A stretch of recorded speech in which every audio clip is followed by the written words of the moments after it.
नमस्कार बच्चों, कैसे हैं आप सब? आशा करती हूँ आप सभी अच्छे होंगे, स्वस्थ होंगे, खुश होंगे और अपनी पढ़ाई भी अच्छे से कर रहे होंगे। जैसा कि आप सभी जानते हैं, मैं हूँ आपकी हिंदी की अध्यापिका और मैं स्वागत करती हूँ आप सभी का आईसीटी वर्चुअल क्लासरूम में। और आज हम यहाँ पर एकत्रित हुए हैं पढ़ने के लिए क्लास 7th की हिंदी। क्लास 7th की हिंदी में हम पढ़ रहे हैं हमारी वसंत पाठ्य पुस्तिका भाग 2 का चैप्टर हिमालय की बेटियां, जो कि है पाठ 2 और जिसके लेखक हैं नागार्जुन जी। तो जैसे कि मैंने आपको बताया कि ये जो पाठ है आपका, ये एक बिल्कुल एक यात्रा के तौर पर उन्होंने लिखा है। उन्होंने देखा कि किस तरह से अंतर, उन्होंने बताया कि किस तरह से जो नदियां होती हैं वो किस तरह से मैदानी क्षेत्रों में अलग तरह से दिखाई देती हैं और जो पहाड़ी क्षेत्र होते हैं वहां पर वो अलग तरह की दिखाई देती हैं। तो हिमालय की बेटियां जो हमारा चैप्टर था, हमने लास्ट सेशन में ही स्टार्ट कर दिया था और इसमें हमने सबसे पहले आप देखेंगे यहाँ पर कुछ तस्वीरें आप देख सकते हैं। ये जो तस्वीरें हैं ये पहाड़ी क्षेत्रों की, यानी कि जो पहाड़ पर जिस तरह से नदियां जो है बहती हैं वहां की हमने तस्वीरें ये दिखाई है। देखिए नदियां होती क्या है, जो हिमखंड होते हैं। आप देखेंगे पूरे पहाड़ पर जो है बर्फ पड़ी हुई है और यही धीरे धीरे धीरे पिघल कर जब नीचे आते हैं तो इस तरह से इधर से पहाड़ों से वो नदी के रूप में, झरनों के रूप में और छोटे छोटे गधेरों के रूप में वो बाहर निकलते हैं। और फिर वो जब मैदानी क्षेत्र में पहुंच जाते हैं तो मैदानी क्षेत्र में पहुंचने पर उनका जो रूप होता है वो कुछ इस तरह का होता है। यानी कि उनके जो तट होते हैं वो बिल्कुल एक तरह से समतल होते हैं। काफी एक तरह से जहां जैसे इनकी गहराई काफी बढ़ जाती है और फिर एक टाइम ऐसा आता है कि ये एंड में जाकर समुद्र में मिल जाती है। तो इस तरह से यहाँ पर हमने बहुत ही सुंदर तरीके से अपने इस पाठ को पढ़ा था, समझा था और इसमें कुछ चीजें शेष थी जिनको हमने आगे कंटिन्यू करना है। तो देखिए, जैसे कि हमने आपको बताया कि ये पाठ जो है नागार्जुन जी द्वारा लिखा है। तो नागार्जुन जी ने यहाँ पर लिखा है कि हिमालय और उससे निकलने वाली जो नदियां हैं, ठीक है ना, ये दो चित्र आप देख सकते हैं, सुंदर से चित्र यहाँ पे गए हैं। तो ये पाठ लेखक नागार्जुन जी द्वारा लिखा गया है जिसमें उन्होंने हिमालय और उससे निकलने वाली नदियों के बारे में बताया है। हिमालय से बहने वाली गंगा, यमुना, सतलज आदि नदियां दूर से लेखक को शांत, गंभीर और एक तरह से शांत और गंभीर दिखाई देती है। बिल्कुल किसकी तरह? बिल्कुल जैसे किसी संभ्रांत महिला की तरह। और इनके लेखक के मन में इनको देखकर श्रद्धा का भाव उमड़ आता है, यानी कि वो श्रद्धा से जो है उनको देखते हैं, बिल्कुल एक खुशी से उनको देखते हैं, आदर के भाव से उनको देखते हैं। तो देखिए यहाँ पर हमने कहा,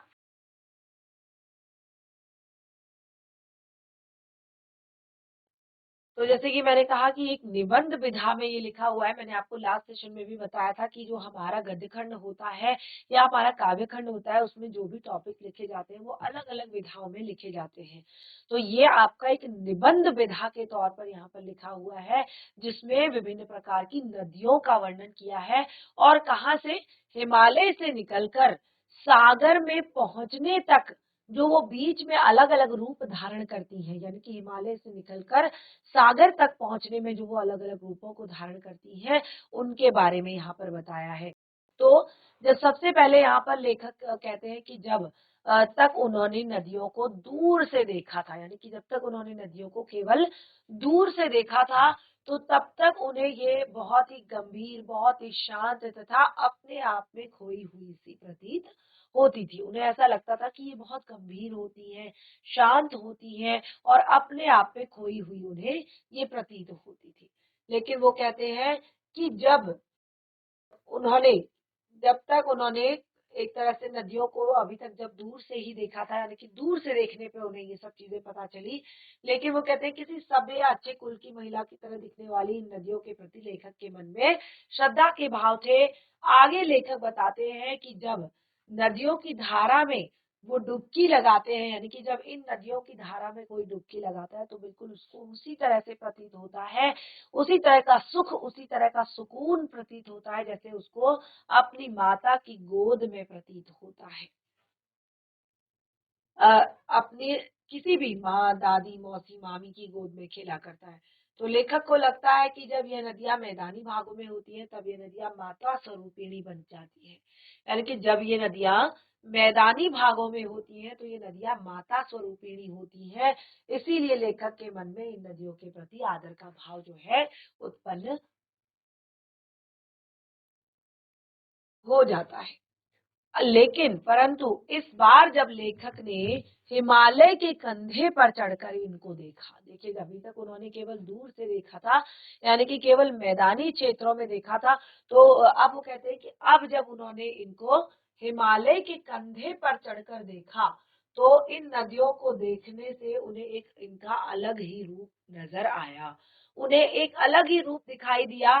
तो वो कहते हैं कि हिमालय पर दिखने वाली ये दुबली पतली गंगा, यमुना, सतलज मैदान में उतरकर इतनी विशाल कैसे हो जाती हैं? हिमालय पर दिखने वाली इन नदियों की चंचलता, उल्लास मैदानी भागों में कहाँ चली जाती है? इस तरह से हिमालय की गोद में अठखेलियां करती हुई इन बेटियों की बाल लीला को देखकर लेखक को जितना आश्चर्य हुआ, उतना कभी भी किसी लड़की या नन्ही कली को देखकर नहीं हुआ। उनको जितना ज्यादा आश्चर्य ये हिमालय में बहने वाली नदियां, जो हिमालय में बहने वाले झरने हैं, उनको देखकर जितना आश्चर्य हुआ, उनकी हंसी ठिठोली अठखेलियां करते हुए उनको देखकर आश्चर्य हुआ, उतना किसी बच्ची को देखकर उन्हें आज तक नहीं हुआ। तो यहाँ पर जब जब ये सारी चीजें लेखक ने देखी, तो लेखक सोचने लगते हैं कि हिमालय जैसे विराट पिता का प्रेम पाकर भी इन नदियों का हृदय एक तरह से क्यों अतृप्त है, यानी कि किसके लिए ये चंचल होकर इतना तेजी से आगे बढ़ती है, किसके लिए ये चंचल होकर इतना तेज दौड़ रही है। तो वो कहते कि हिमालय जैसे विराट पिता का एक तरह से प्रेम पाकर भी ये इतनी चंचल होकर, बेचैन होकर कहाँ भागे जा रही है। आखिर किस मंजिल तक पहुंचना इन नदियों की प्यास मिटेगी, यानी आखिर कौन सी मंजिल पर इन्हें पहुंचना है, कौन सी जगह पर इन्हें जाना है जहां जाकर इनकी प्यास बुझेगी। तो वो कहते हैं कि बर्फहीन पहाड़ियां, हरी भरी घाटियां और गहरी गुफाएं, इन जहां इनकी बाल क्रीड़ा होती है, इन सबको छोड़कर ये आगे बढ़ जाती है। यानी कि एक तरह से जो बचपन होता है उनका, जहाँ पर उनका पूरा बचपन एक तरह से बीता हुआ होता है, बर्फहीन पहाड़ियां जहाँ पर होती हैं, हरी भरी सुंदर घाटियां जहाँ पर होती हैं और गहरी गहरी गुफाएं जहाँ पर होती हैं, इन सभी के लिए कहा है कि इनकी बाल क्रीड़ाएं, ये जहाँ इनकी बाल क्रीड़ाएं होती हैं, आगे जाकर ये सब मैदानी जंगलों में पहुंचती है। तो क्या इन्हें बीते दिन याद नहीं आते होंगे?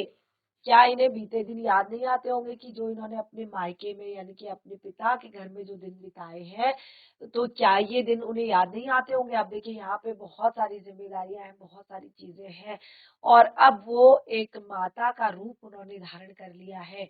तो यहाँ पर वो कहते हैं कि बूढ़ा हिमालय अपनी इन नटखट बेटियों के लिए जरूर परेशान रहता होगा।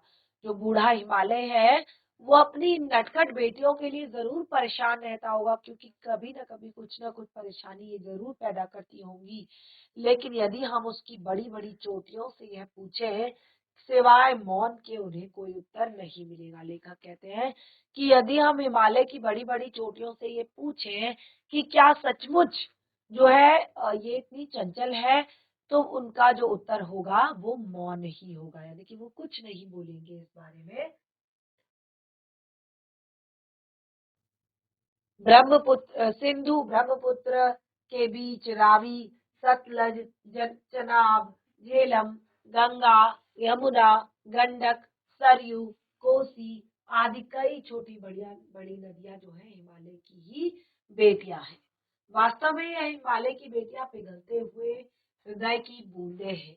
वास्तव में ये जो हिमालय की बेटियां हैं, ये क्या है? ये क्या है? जो हिमालय के हृदय से पिघली हुई जो बूंदे हैं ना, यानी कि जो बर्फ के पहाड़ होते हैं, वो जब धीरे धीरे टेम्परेचर जब हाई होता है, टेम्परेचर जब बढ़ता है, तो वो ड्रॉप ड्रॉप करके जो है पिघलते हैं और फिर वो एक बड़ी महानदी का रूप धारण कर लेते हैं। तो उन्होंने यहाँ पर कहा कि पिघले हुए हृदय की बूंदें हैं जो इकट्ठा होकर समुद्र की ओर प्रवाहित हो रही है। ये क्या है?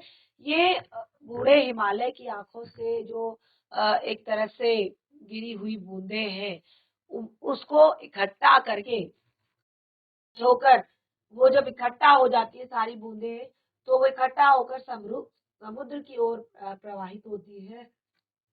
समुद्र सचमुच बड़ा ही भाग्यशाली है। यहाँ पर क्या कहा है कि समुद्र जो है वो सचमुच बड़ा ही भाग्यशाली है, जिसे पर्वत राज हिमालय की इन बेटियों का हाथ थामने को का श्रेय मिला। कि हिमालय जो है वो बहुत ही भाग्यशाली है कि जिसे पर्वत राज हिमालय की कन्याओं का हाथ पकड़ने का मौका मिला। मैदान में इन नदियों को देखकर शायद ही कोई यह अनुमान लगा सके कि वृद्ध हिमालय की गोद में बच्चियां बनकर ये कैसे खेला करती हैं। देखिए यहाँ पर जब मैदानों में हम नदियों को देखते हैं तो देखकर शायद ही कोई अनुमान लगा पाता होगा वृद्ध हिमालय की गोद में बच्चियां बनकर कैसे ये खेला करती है। लेखक कहते हैं कि अपने पिता की गोद में नंग धड़ंग होकर खेलने वाली इन बालिकाओं का रूप पहाड़ी लोगों के लिए सामान्य बात हो सकती है। वो कहते हैं कि नंग धड़ंग होकर अपने पापा की गोद में बैठकर बैठकर नंग धड़ंग होकर खेलने से इन बालिकाओं का स्वरूप पहाड़ी लोगों के लिए सामान्य बात हो सकती है, लेकिन उन्हें यह रूप इतना लुभावना लगता है कि वह हिमालय को ससुर तथा समुद्र को उसका दामाद कहने में जरा भी संकोच नहीं करते। उन्होंने कहा कि एक तरह से सामान्य बात ये हो सकती है, तो उन्होंने कहा कि लेकिन ये इतना एक तरह से रूप इतना लुभावना लगता है कि हिमालय को कि वो ससुर और समुद्र को उसका दामाद कहते हैं। तो वो कहते हैं मैं जरा से भी संकोच नहीं करता, मैं जरा सा भी संकोच नहीं करता किस चीज में? समुद्र को उनका दामाद कहने में। कालिदास ने, अब देखिए यहाँ पर जो दो एग्जाम्पल मैंने आपको बताया कि किस तरह से कालिदास ने यहाँ पर दिया है कि मेघदूत में वेतवत्री, जो मेघदूत है उसमें वेतवती यानी कि बेतवा नदी जो है वो को प्रेयसी के रूप में चित्रित किया है। लेखक कहते हैं कि किन पहाड़ों तथा मैदानों में इन बड़ी नदियों के अलग अलग रूप को देखकर कोई भी इस नतीजे पर पहुंचेगा कि काका कालेकर ने नदियों की लोक माता कहा है, परंतु लेखक माता को मानने को तैयार परंतु लेखक माता मानने से पहले इन नदियों को बेटियों के रूप में मानना चाहते हैं। तो यहाँ पर क्या बताया है कि जिस तरह से देखिए लेखक क्या कहते हैं कि पहाड़ों तथा मैदानों में इन नदियों के अलग अलग रूप हैं। पहाड़ों में और मैदानों में इन नदियों के अलग अलग रूप हैं। और जो काका कालेकर हैं उन्होंने नदियों को लोक माता कहा है। क्या कहा है? नदियों को उन्होंने लोक माता कहा है, परंतु लेखक माता मानने से पहले कहते हैं कि यदि हमने उन्हें बेटियां कह दिया और बेटियों के बाद यदि हमने उन्हें प्रेयसी कह दिया तो इतना ही नहीं ममता का एक और धागा इन नदियों से जोड़ रहे हैं। वह इन्हें बहन भी बना लेते हैं। तो वो कहते हैं कि इन नदियों से हम अलग अलग तरह का जो नाता है वो जोड़ सकते हैं। जिस तरह से उन्होंने कहा कि लेखक जो है इसको माता मानने से पहले यानी कि नदियों को माता मानने से पहले नदियों को बेटियों के रूप में जो है देखना चाहते हैं, उसके बाद वो प्रेयसी के रूप में देखना चाहते हैं। और इस तरह से वो कहते हैं कि इन्हें बहन भी बनाया जा सकता है। ठीक है, क्योंकि ये तो थोलेड यानी कि तिब्बत में परेशानी के क्षणों में जब वह सतलज के किनारे जाकर बैठे तो शीघ्र ही उनका मन तरोताजा हो गया। ठीक वैसे ही जैसे ही बहन अपने भाई की मुश्किलों को चुटकियों बजाते ही सुलझा देती है। वही बैठा बैठा लेखक अपनी अपनी सतलज बहन पर एक कविता लिख देते हैं। यानी कि जब वो वहां पर बैठे रहते हैं और देखिए हमने यहाँ पर बताया कि किस तरह से ये जो नदियां हैं ये आगे बढ़ती है, सारी नदियों को, हमारे देश की लगभग जितनी भी नदियां हैं सबको साथ में लेकर जो है आगे बढ़ती है। तो लेखक द्वारा अपनी कविता पर एक बहन पर एक कविता लिख देते हैं, कौन सी? यमुना बहन पर। तो ये देखिए, ये चित्र आपका यहाँ पर दिखाया गया है। इसमें ये सारी नदियां देखिए, ये इंडस नदी है, रावी नदी है, सतलज नदी है, ये यमुना नदी है, ये गंगा नदी है, इस तरह से। और यहाँ पर भी ये जो चित्र है ये आपका एक पॉलिटिकल आउटलाइन है कि किस तरह से जो एरियाज होते हैं वो बटे रहते हैं। तो लेखक ने यहाँ पर बताया कि उन्होंने एक सुंदर सी कविता लिखी है, हम उसको जरा सा पढ़ लेते हैं, बहुत ही ज्यादा इंटरेस्टिंग हमें लग रही है। जय हो सतलज बहन तुम्हारी, जय हो सतलज बहन तुम्हारी, लीला अचरज बहन तुम्हारी। ये किसके लिए लिखा है? सतलज नदी के लिए लिखा है कि जय हो सतलज बहन तुम्हारी, लीला अचरज बहन तुम्हारी, हुआ मुदित मन हटा खुमारी, हुआ मुदित मन हटा खुमारी, जाऊं मैं तुम पर बलिहारी, जाऊं मैं तुम पर बलिहारी, तुम बेटी यह बाप हिमालय, तुम बेटी यह बाप हिमालय, तुम बेटी यह बाप हिमालय, चिंतित पर चुपचाप हिमालय, तुम बेटी यह बाप हिमालय, चिंतित पर चुपचाप हिमालय, प्रकृति नदी के चित्रित पट पर, प्रकृत नदी के चित्रित पट पर, अनुपम अद्भुत छाप हिमालय, जय हो सतलज बहन तुम्हारी। तो सतलज नदी पर यह कविता सुंदर सी कवि द्वारा लिखी गई है। शुरुआत में जब वो हिमालय की गोद में खेल रही हैं तो उस टाइम पर उन्हें बेटियों का रूप दिया है, धीरे धीरे उन्हें प्रेयसी का रूप दिया है कि वो किस तरह से वो व्याकुल होकर, चंचल होकर समुद्र से मिलने जा रही है, बहुत ज्यादा एक्साइटेड है, आगे बढ़ रही है, तेजी से आगे बढ़ रही है।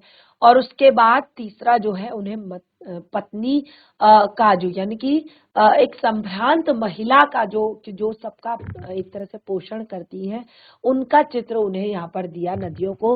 और फिर जो दिया चौथा यहाँ पर, उसमें क्या कहा?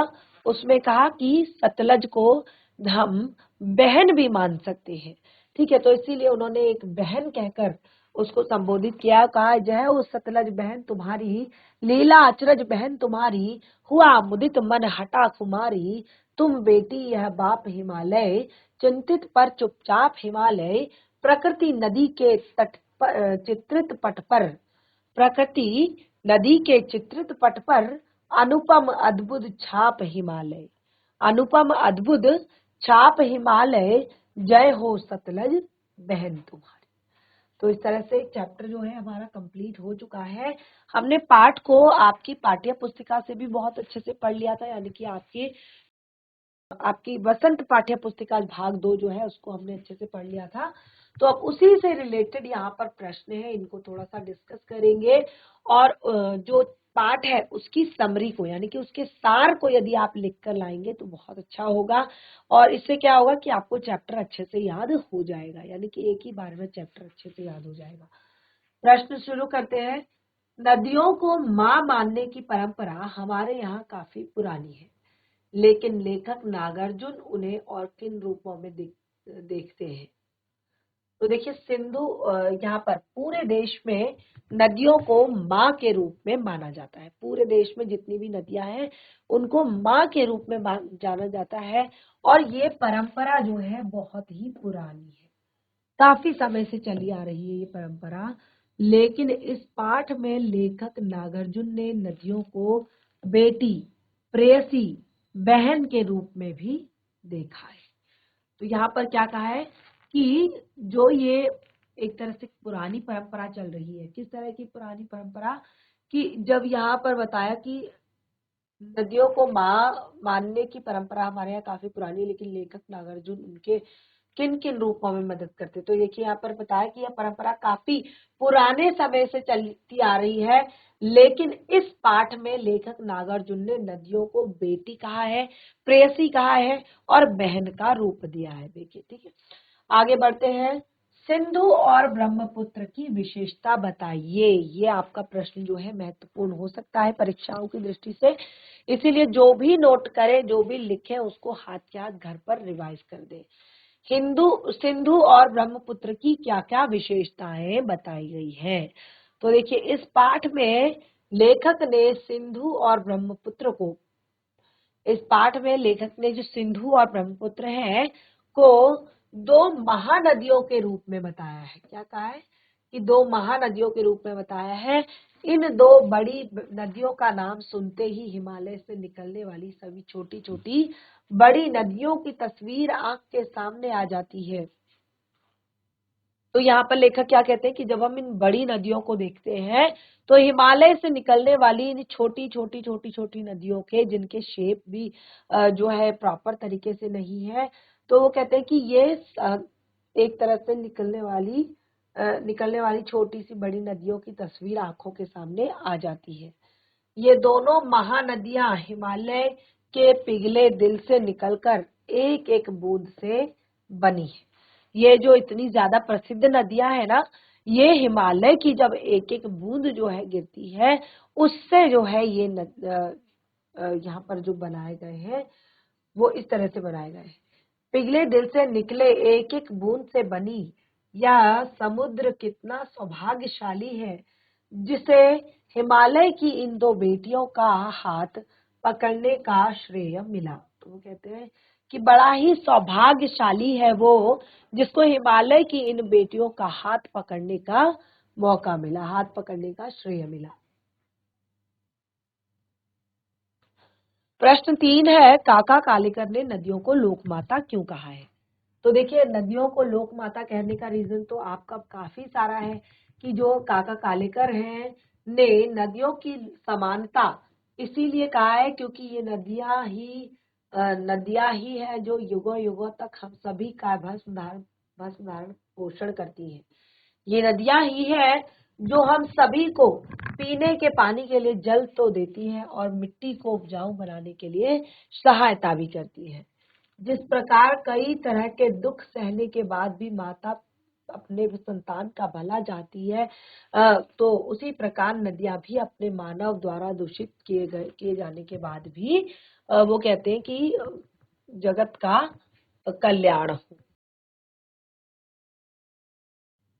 कल्याण करती है।